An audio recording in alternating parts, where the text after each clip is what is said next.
Amén. Muy bien, continuamos con la serie En sus pasos. Habíamos comenzado, después de la introducción, con el punto la preexistencia. ¿La preexistencia de quién? Del Señor. Jesús en el Antiguo Testamento, prefigurado en el Antiguo Testamento de diferentes maneras.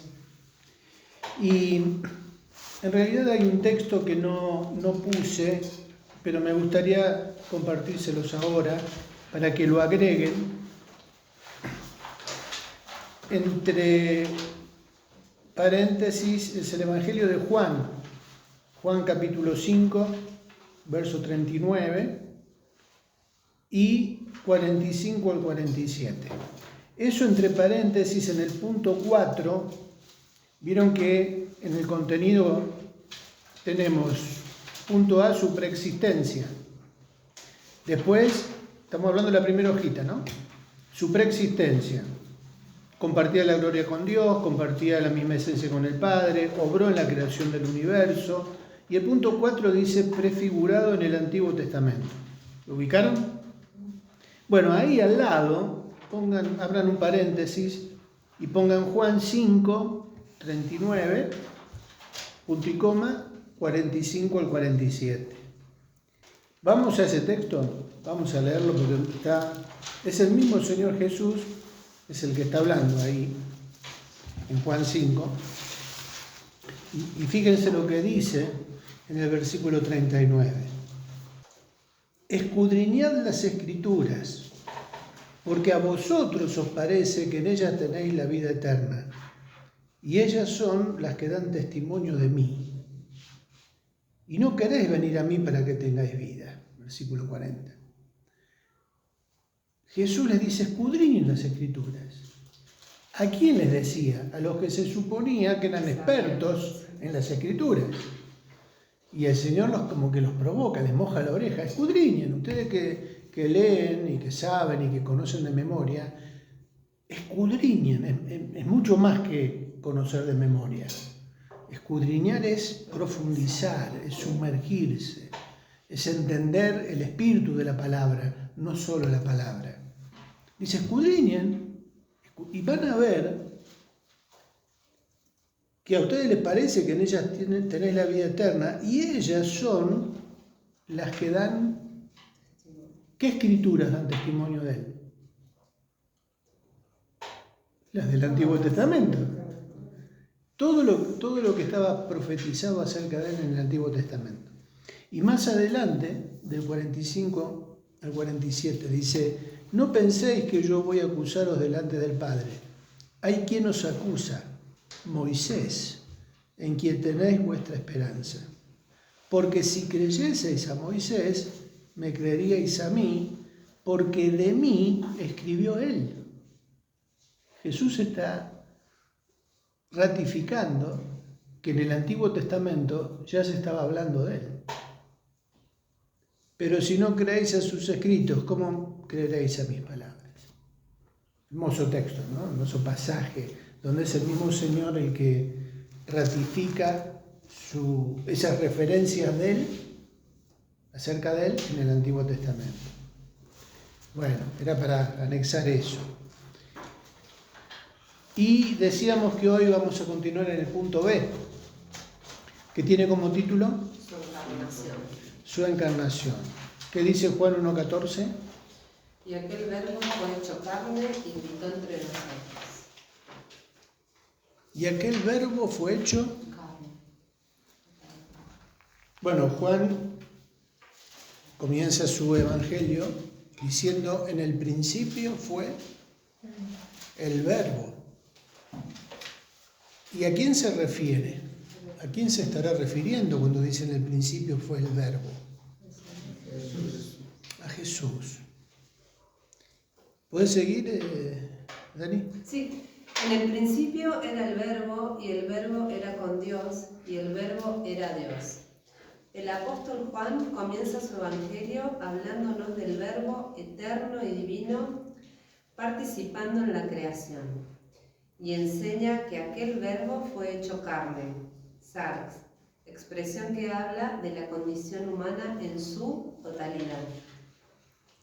También aclara que lo que se encarnó en la persona de Jesús de Nazaret fue el Hijo unigénito del Padre, el único con la misma esencia o genética del Padre. Juan 3:16. Cuando decimos que Jesús fue 100% Dios y 100% hombre, nos referimos a que la totalidad de su esencia divina como Hijo habitaba en el cuerpo humano natural no aparente. Herejía docetista. El apóstol Pablo lo explica en Colosenses 2.9. En él habitaba corporalmente toda la plenitud de la deidad. Bien, la encarnación. Como veíamos, Juan ya comienza su evangelio hablando de esto. La palabra ahí en griego sarx se refiere a el cuerpo, ¿no? El cuerpo físico. También aclara que lo que se encarnó en la persona de Jesús de Nazaret, ¿qué era? El Hijo. No, las tres, Padre, la esencia divina. Exactamente, la esencia divina del Señor. Pero también habla de un concepto que a veces escuchamos y citamos, cuando decimos que Jesús fue 100% Dios y 100% hombre. Y acá se nos empieza a volar la poca neurona que nos queda en esta hora. ¿Cómo 100% Dios y 100% hombre? ¿De qué nos está hablando eso? Por un lado, que el Jesús de Nazaret nació del vientre de María.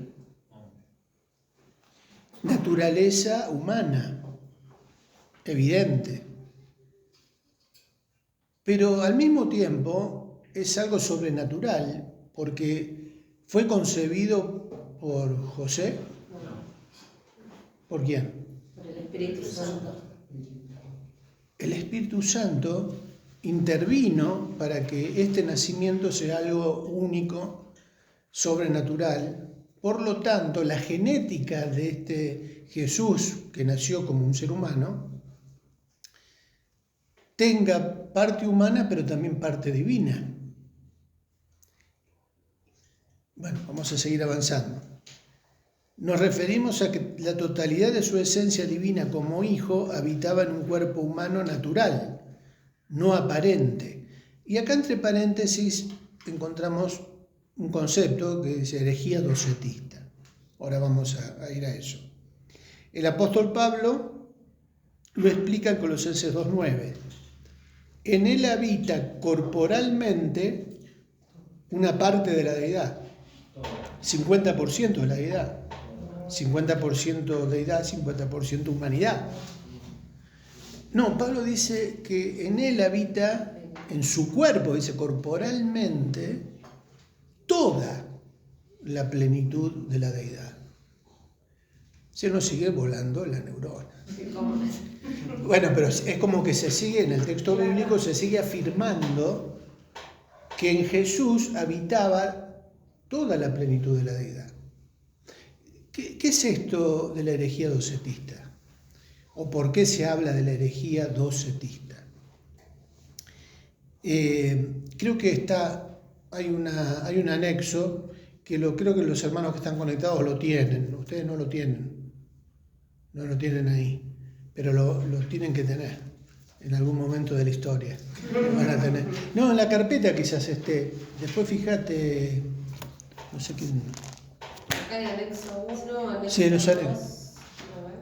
En el anexo 1. Anexo 1, Juan el Bautista presenta a Jesús Cordero. No, bueno, no importa.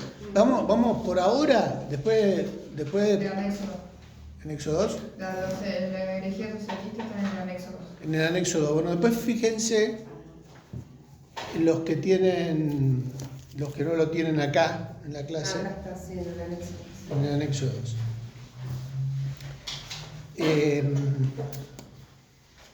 Antes de entrar en la kenosis, No tengo los anexos, pero sí en la clase dice más abajo. Sí. ¿Cómo explicamos esto entonces de que Jesús era 100% Dios y 100% hombre?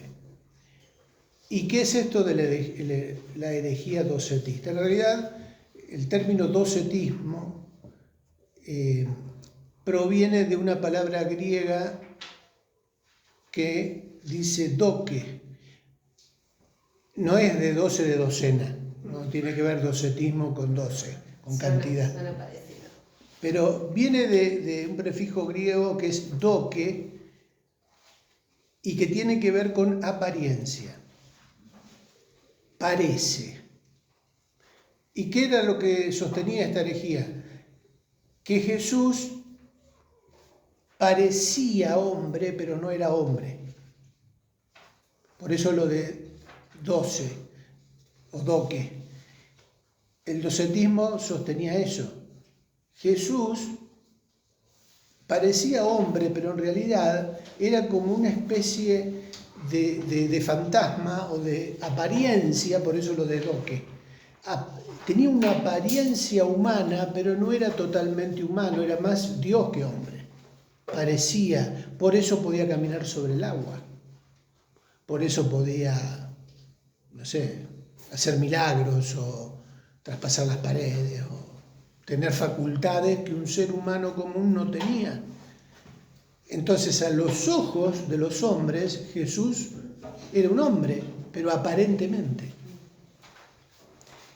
Eso con el tiempo se fue rebatiendo y demostrando de que era una herejía. Después vamos a ver por qué. ¿Encontraste, Pancho, lo de...? Más o menos se entiende esta primera parte de lo que era el docetismo. Era una corriente que enseñaba de que Jesús parecía hombre, pero no era hombre totalmente, sino que era un ser especial, un ser divino, que podía hacer cosas que un hombre común no podía. Punto 1. Acá volvemos a entrar en un término griego que nos va a ayudar un poquito más. Significa que el Hijo, siendo Dios, decidió voluntariamente no hacer uso de su dignidad para tomar forma de siervo, humillándose a la condición humana para cumplir obedientemente la voluntad del Padre. ¿Sigo? Sí. Si bien lo divino permanecía en Jesús, su cuerpo y su alma experimentaban las mismas debilidades que las de cualquier mortal, pero sin pecado. En su humanidad se despojó a sí mismo, se vació, Filipenses 2. Pero es importante aclarar que despojarse o vaciarse no significa, según el contexto, perder, dejar de poseer o disminuir en algo sus atributos. Teoría sobre la kenosis. Más bien enseña que toma forma de siervo y adopta la condición hombre, renunciando temporalmente a la gloria que tenía con el Padre. Su encarnación fue total. Se despojó de su gloria y de la forma de Dios. El omnipresente se limitó al cuerpo del carpintero de Nazaret. El omnisciente tuvo que aprender la ley en la escuela de la sinagoga e ignoraba lo que el Padre no le había revelado. El omnipotente sufrió fatiga, hambre y sed, y finalmente flagelación y crucifixión. Diccionario Bíblico Certeza.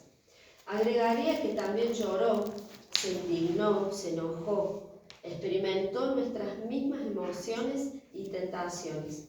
Y es interesante notar que Jesús tuvo que pasar por las aguas del bautismo para que el Espíritu Santo descendiera sobre él y así comenzara su ministerio en el poder del Espíritu. No porque no lo tuviera, sino porque tenía que obedecer para dejarnos ejemplo y para que el Padre públicamente lo respalde, presentándolo como su Hijo de manera audible y visible.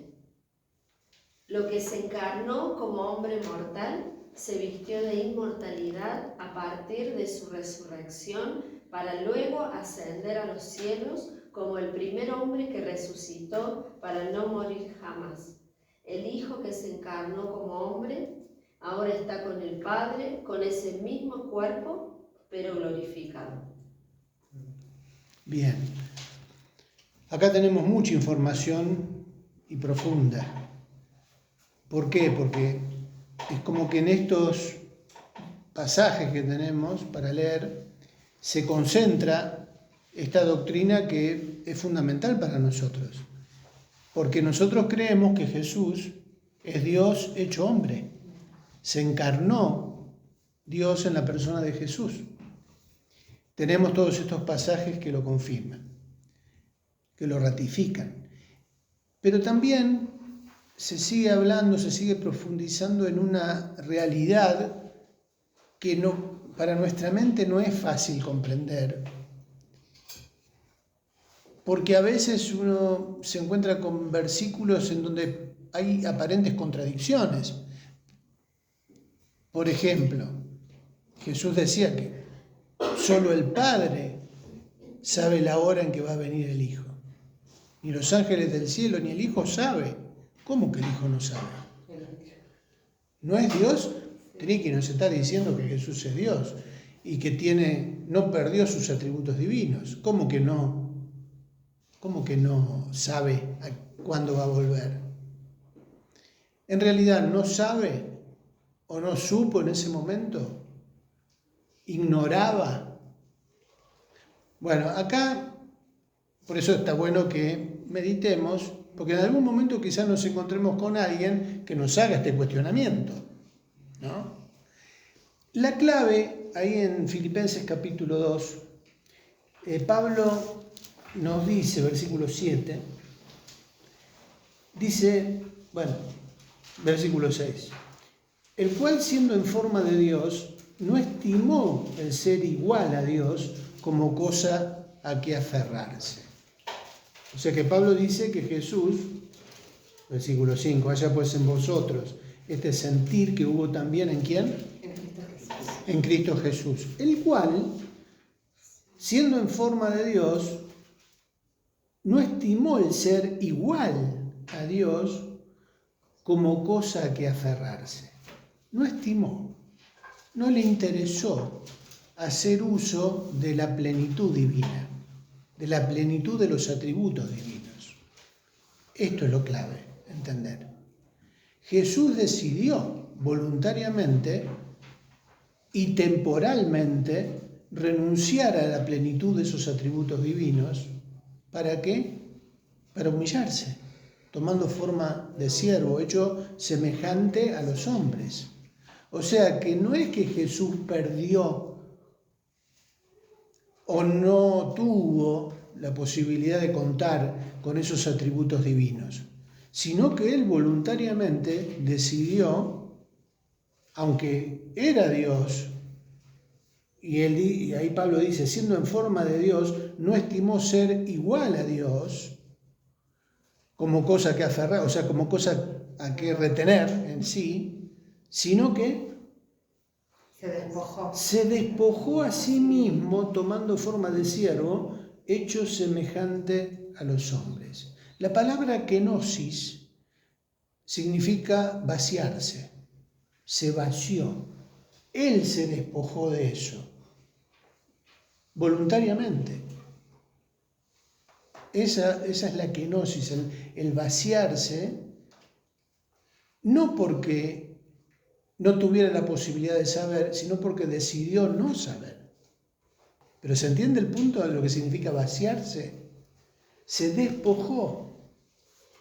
Aunque tenía y mantenía todas las cualidades y todos los atributos divinos, cuando se encarna, se despoja de eso. Y estando en la condición de hombre, se humilló a sí mismo haciéndose obediente hasta la muerte y muerte de cruz. Cuando uno ve a Jesús en la cruz, también en Getsemaní, Padre, pasa de mí.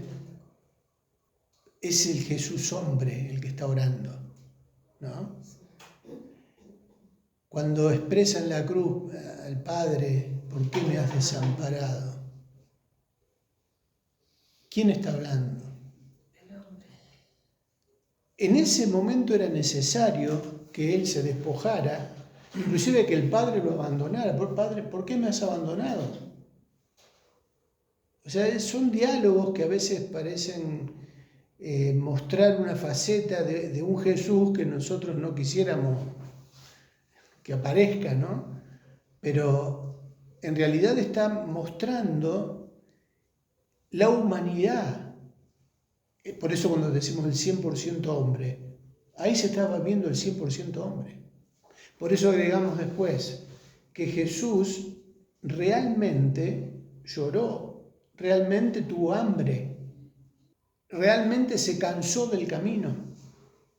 O sea, hay manifestaciones, expresiones del Señor, situaciones como esta, que muestran a un Jesús naturalmente hombre, 100% hombre, porque si no fuera así, si Jesús solamente pareciera hombre, sin experimentar el sufrimiento del hombre, su muerte en la cruz hubiera sido válida. ¿Se pusieron a pensar en eso? Piensen un ratito. Y si no hubiera sido válida, ¿por qué no hubiera sido válida? ¿La sangre que derramó era sangre ficticia, era sangre aparente o era sangre real? O sea que tenía que morir. O sea, tenía que morir literalmente para que ese sacrificio fuera válido. El hombre, el ser humano, la parte humana, tenía que literalmente dejar de existir, dejar de respirar, dejar de bombear el corazón hasta que derramara toda la sangre que tenía que derramar. Tenía que ser no aparente, no ficticia, no una ilusión, no hecho con IA, porque si no sería falso. Por eso tenía que ser hombre. ¿Se va entendiendo un poquito? Sí. Por esa razón también nació de María y no de José. ¿Por qué? ¿Por qué tuvo que intervenir el Espíritu Santo? Porque si hubiera nacido de José, no sería Dios. Muy bien, humano. Claro, sería un hijo de un ser humano común y corriente, por lo tanto, espiritualmente, ¿qué sería?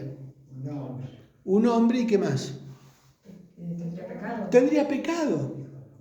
Tenía que nacer, tenía que ser concebido por el Espíritu Santo para que la parte de Dios en él no le permitiera pecar, porque Jesús no pecó, fue el único que no tuvo pecado.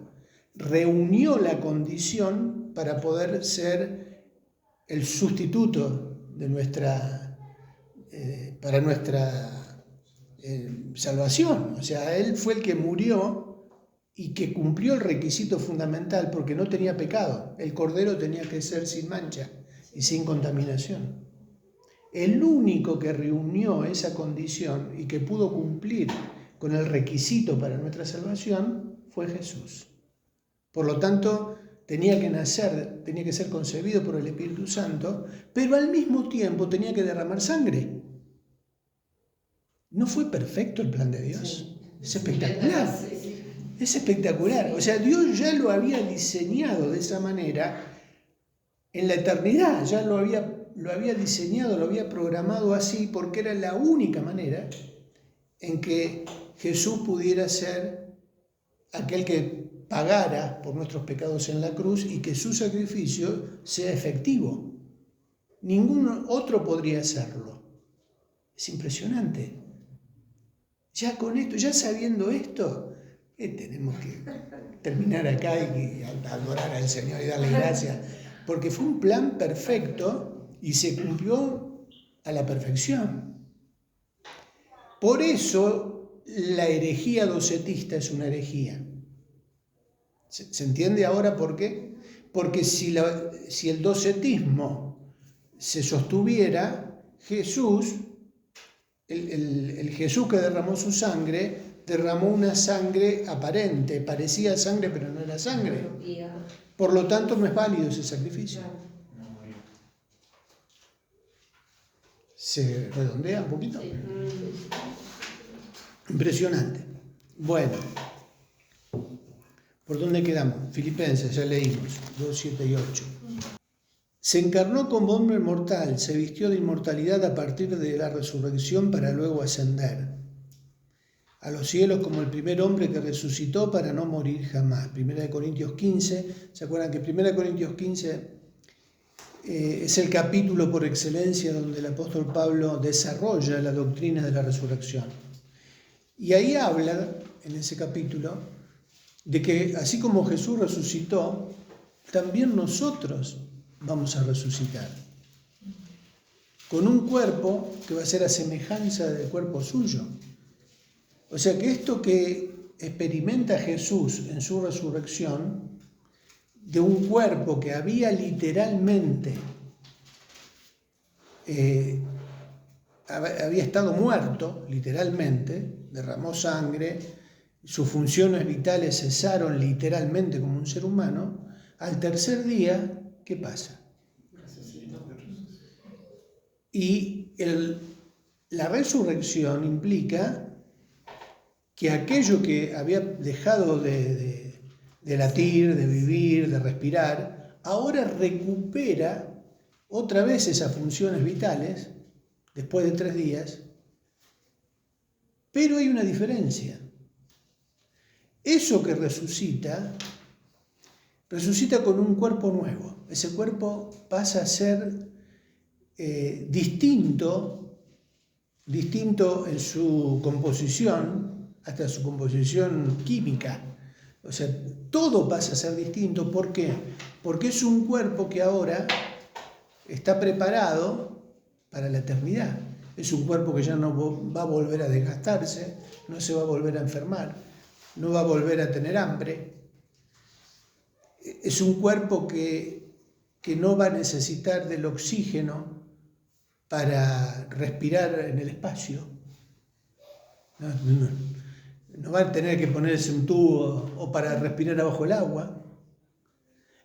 O sea que es algo totalmente nuevo y distinto a nuestro cuerpo mortal. Ahora es un cuerpo eterno. Claro, si nos quedó alguna neurona media viva, pero es maravilloso. Tampoco es necesario hacer mucha fuerza para entenderlo. Pero ¿por qué es importante esto? Del cuerpo glorificado, resucitado del Señor. Porque también tiene que ver con nuestra esperanza. O sea, así como Jesús resucitó, como ese cuerpo mortal pasa a ser ahora inmortal y eterno, nos está hablando también de la esperanza que nosotros tenemos como cristianos.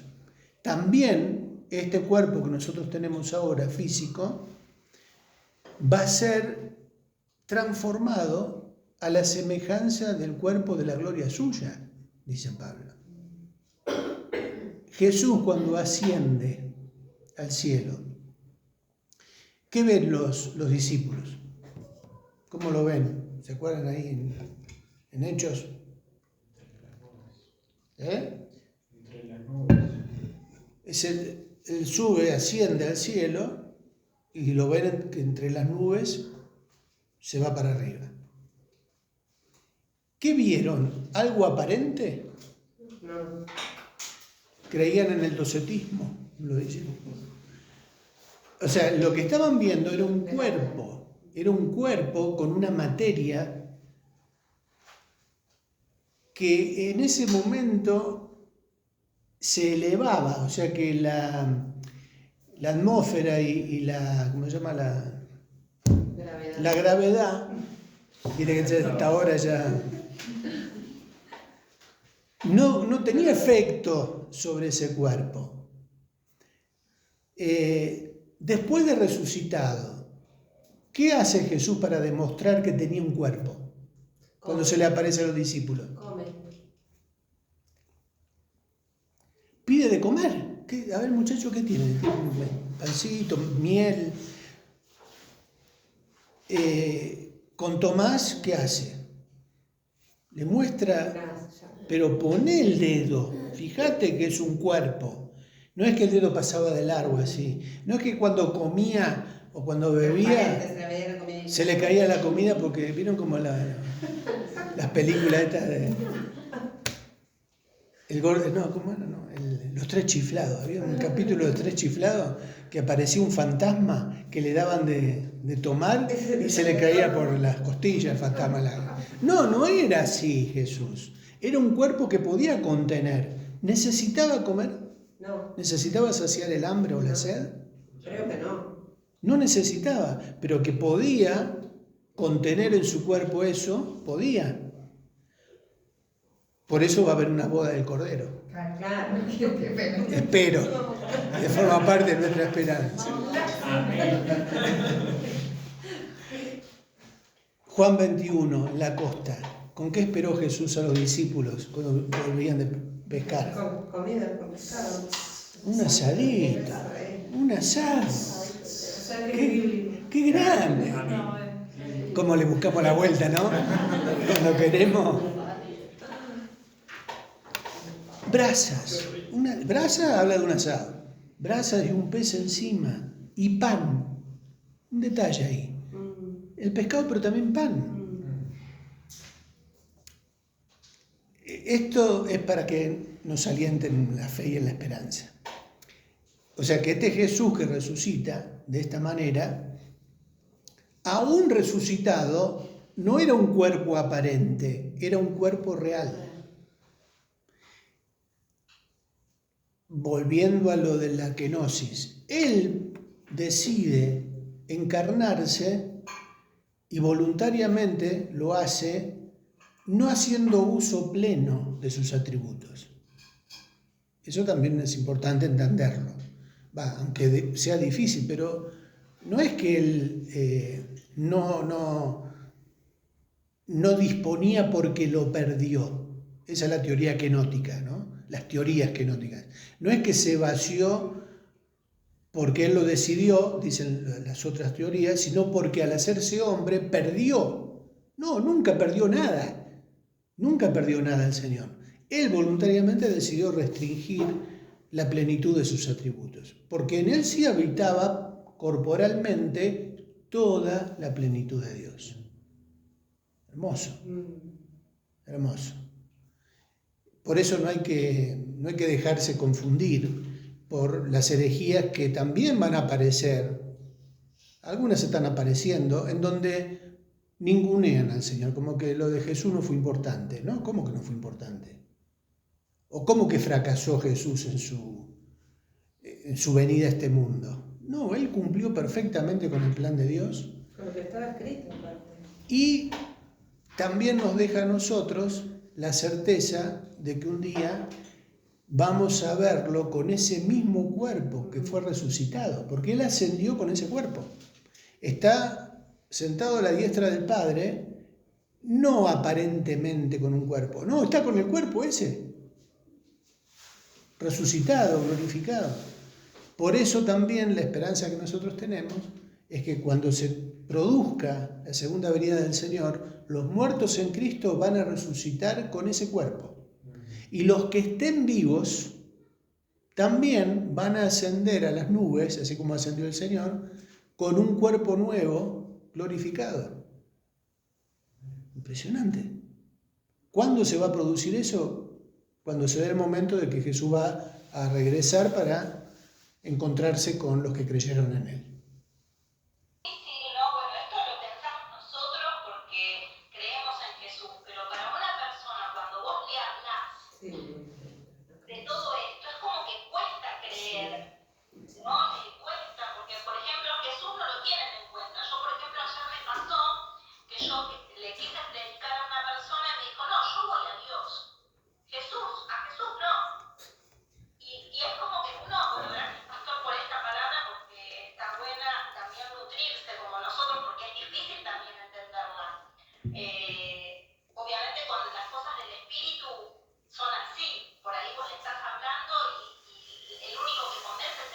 Pero es difícil para una persona gnóstica, para una persona que es muy Sí, sí. hasta para nosotros mismos. Yo también a veces digo, pero bueno, hay que pensarlo también con esto, ¿no? Con la fe.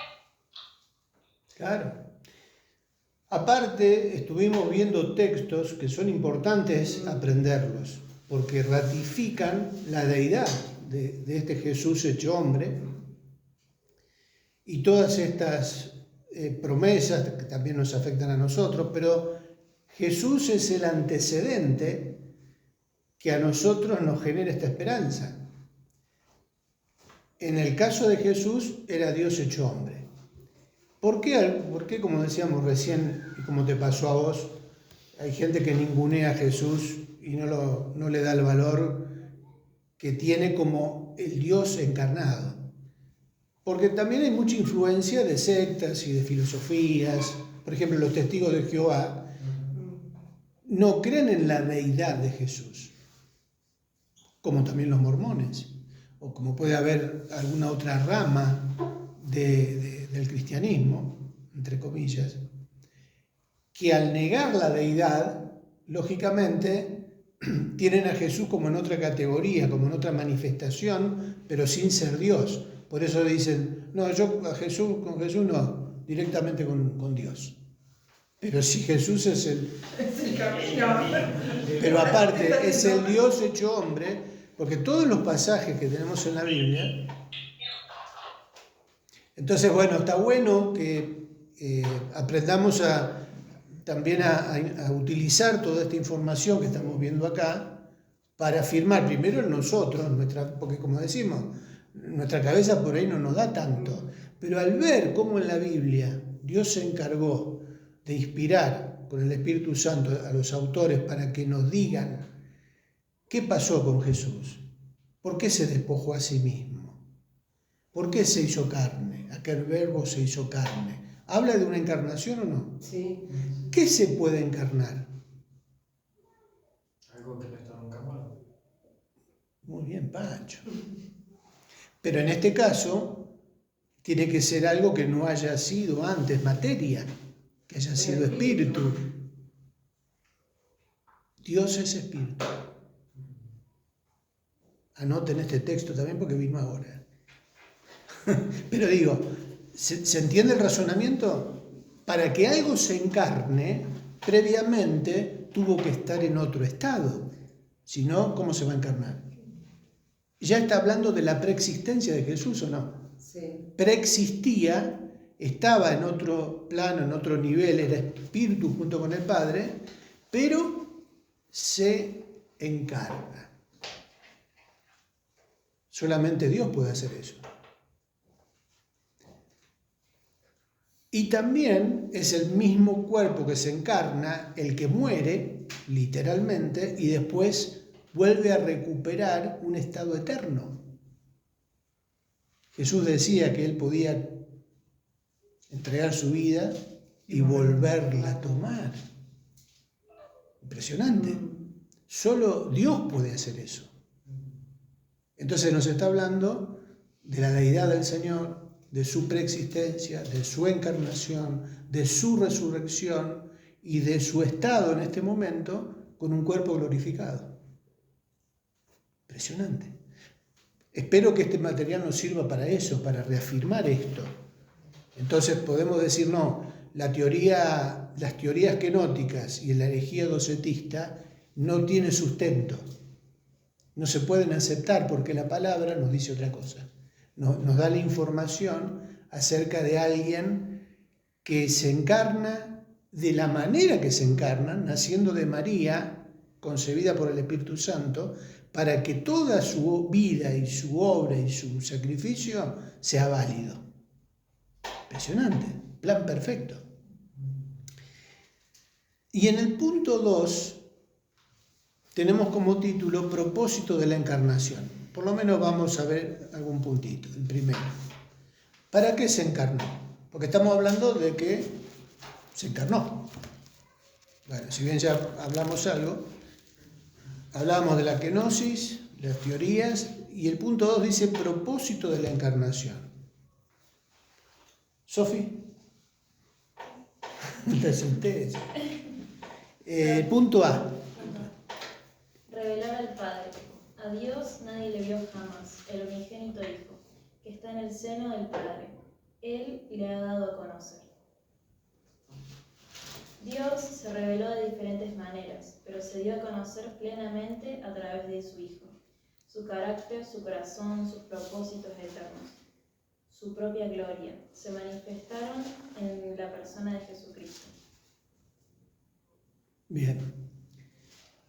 El primer punto entonces, en este título, propósito de la encarnación, Revelar al Padre. ¿qué dice Juan 1:18? A Dios no le reveló jamás.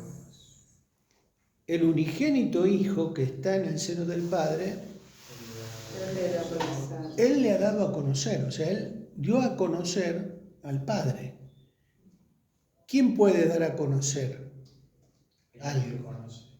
El que está, o el que está en presencia o en conocimiento o en relación, en este caso con el Padre, es el que puede contar. Cuando ustedes se encuentran con alguien, ¿sabe con quién me encontré? Y empiezan a describir, a contar y a relatar el testimonio de lo que pasó en ese encuentro, o de cómo estaba la persona vestida, cómo estaba... Bueno, Jesús da a conocer al Padre, ¿pero por qué? Porque lo conoce, porque hay una relación íntima ahí. Dios se reveló de diferentes maneras, pero se dio a conocer plenamente a través de su Hijo. Y acá habla de su carácter, no está hablando de que da a conocer los rasgos físicos del Padre, no está contando eso, está contando lo que hay en el corazón del Padre, su carácter, sus propósitos eternos, su propia gloria, se manifestaron en la persona de Jesucristo. En el Evangelio de Juan, en el capítulo 1, ¿qué dice el 1?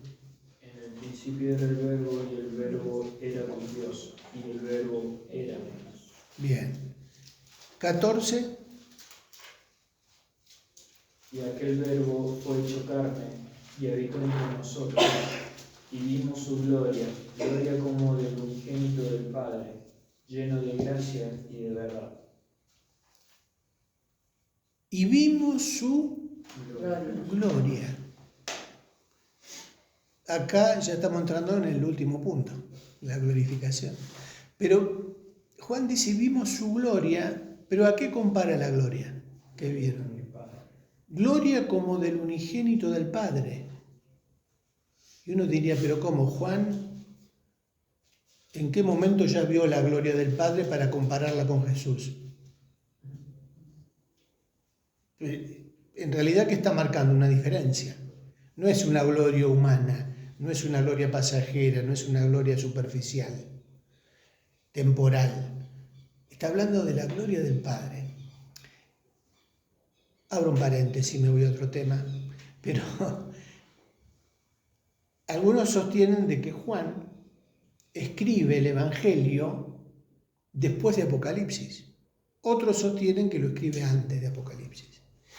Los de la teoría de que Juan escribió el Evangelio después de Apocalipsis tiene que ver con este versículo, porque Juan en Apocalipsis ve la gloria. O sea, tiene una referencia de lo que es la gloria de Dios y de Jesús, del Cordero. Y como que al escribir el Evangelio, su mente tiene una referencia de eso que vio en la revelación de Apocalipsis. Cierro paréntesis y volvemos. Puede ser. Pero es una posibilidad. Puede ser. Ahora, el hecho es que Juan se dio cuenta de que era distinto. Era algo que no se podía comparar con otra cosa, solo con Dios. ¿Y cuál leíste? ¿El 18? 1:14. 1:18. A Dios nadie le vio jamás, el unigénito Hijo, que está en el seno del Padre. Él le ha dado a conocer. Otra vez, la misma idea del principio. El unigénito, el que está al lado del Padre, Él le ha dado a conocer. Es como que el Hijo presenta al Padre, ¿no? Revela al Padre y lo muestra. Qué desafío para nosotros también, ¿no? el Hijo, Jesús, manifiesta al Padre. ¿Nosotros somos hijos de Dios? ¿Somos hijos de Dios? Todos los que estamos acá, los que están conectados, todos son hijos de Dios. Qué desafío, ¿no? Porque también si nosotros somos hijos de Dios, ¿a quién tendríamos que manifestar? ¿La gente verá a Dios en nosotros? Desafío, ¿no? ¿Lo dejamos para la próxima clase? Seguimos porque ya es el tiempo. Pero que el Señor nos ayude a reflejar su gloria. Eso es seguir los pasos del Señor. Así como fue el Señor, también nosotros somos llamados a seguir sus pisadas. ¿Oramos? ¿John? Señor, en el nombre de Jesús, Padre, te damos gracias, Señor, una vez más, Señor, te damos gracias por este momento, Padre. Te damos gracias, Señor, que tú nos permites, Señor, que estemos aquí, Padre. Escucha tu palabra, Señor, que es la única verdad, Señor. Te damos gracias por Ricky, Padre, en el nombre de Jesús, Señor. Señor, aún te pedimos, Padre, que tú le des más sabiduría, Señor, más entendimiento, Padre. Señor, te damos gracias por su vida, Señor, en el nombre de Jesús, bendícelo, Señor. Aún bendice a todos los que estamos aquí, Padre, aún los que están en la pantalla, Señor. En el nombre de Jesús, Señor, aún bendice el regreso de nuestra casa, Señor. En el nombre de Jesús, amén. Amén. Recordamos que el próximo lunes, o sea, la semana de Semana Santa, tenemos un receso, esa semana. Después retomamos. ¿Sí? Para los que están conectados también.